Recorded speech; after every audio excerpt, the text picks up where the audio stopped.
Hey guys, आप लोगों ने एसएससी का नाम तो सुना ही होगा। बहुत सारे बच्चों का डाउट भी रहा है, मुझसे ये क्वेश्चन भी पूछते हैं कि दीदी आप किस एग्ज़ाम प्रिपरेशन कर रहे हो। तो मैं बता दूं कि मैं एसएससी की प्रिपरेशन कर रही हूँ। और बहुत सारे बच्चे पूछते भी मुझसे कि एसएससी क्या होती है। किसी के मुँह से सुना होगा ना आपने कि आप कौन सा एग्ज़ाम प्रिपरेशन कर रहे हो, तो बोलते हैं ना कि मैं एसएससी की प्रिपरेशन कर रहा हूँ, मैं यूपीएससी की प्रिपरेशन कर रहा हूँ। तो एसएससी की जो फुल फॉर्म होती है वो स्टाफ सिलेक्शन कमीशन होती है। क्या होती है? Staff selection commission.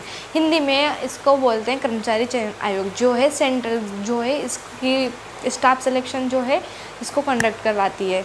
ठीक है, तो इसमें अलग अलग प्रकार की पोस्टें होती है। जैसे किसी को सुना होगा ना कि मुझे इनकम टैक्स डिपार्टमेंट में जाना है, तो भाई उसके लिए तुझे एसएससी प्रिपरेशन करनी पड़ेगी।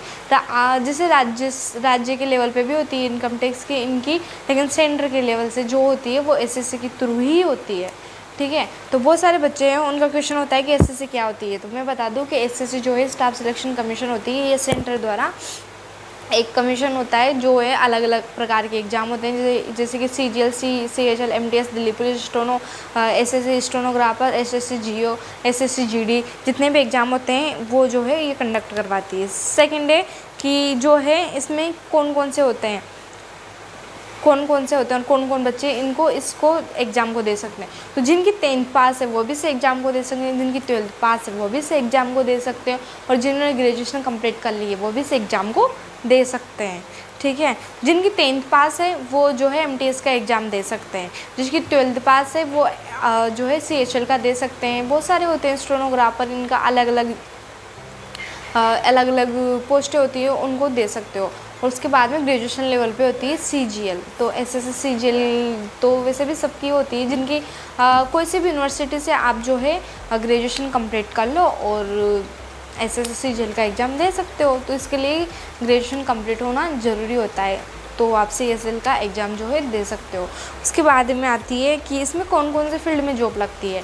तो जो एमटीएस जो होता है ये नॉर्मल, जैसे कि माली वगैरह होता है, हवलदार वगैरह होता है, तो एमटीएस के थ्रू ही जाते हैं वो। उसके बाद है 12th बेस पे। 12th बेस पे जो है सीएचएल का एग्ज़ाम होता है। 12th बेस में सीएचएल में जो है वो है कि अपन है ना नॉर्मल एग्ज़ाम होता है, जैसे कि एलडीसी होता है, पीए वगैरह होता है, तो इस एग्ज़ाम को अपन दे सकते हैं। फिर उसके बाद में होता है ग्रेजुएशन लेवल पे। तो ग्रेजुएशन लेवल पे होता है जैसे कि किसी को जाना है इनकम टैक्स में, अरे हमें तो इनकम टैक्स ऑफिसर ही बनना है तो बस इनकम टैक्स। वैसे भी एसएससी वालों की सबसे ज़्यादा क्या बोलते हैं उसको, फेवरेट, हिंदी थोड़ी मिस्टेक है मेरी, वैसे इंग्लिश में मिस्टेक ही है मेरी। तो जिसकी फेवरेट पोस्ट होती है तो उसको बोलते हैं कि ना हमें तो इनकम टैक्स बनना है। किसी की कस्टम भी होती है और किसी की सीबीआई भी होती है, किसी की ईडी वगैरह भी होती है। तो जिसको इन डिपार्टमेंट में जाना है तो वो आज एसएससी की प्रिपरेशन करना स्टार्ट कर दो। ठीक है, तो फिर उसके बाद में बात आती है कि इसमें एज क्या होती है। तो जिनके जो 18 साल प्लस हो चुके हैं ना, वो इस एग्ज़ाम को के फॉर्म जो है भर सकते हैं। ठीक है, इसके बाद आती है सैलरी कितनी मिलती है। देखो पोस्ट के हिसाब से और लेवल के हिसाब से जो है सैलरी मिलती है।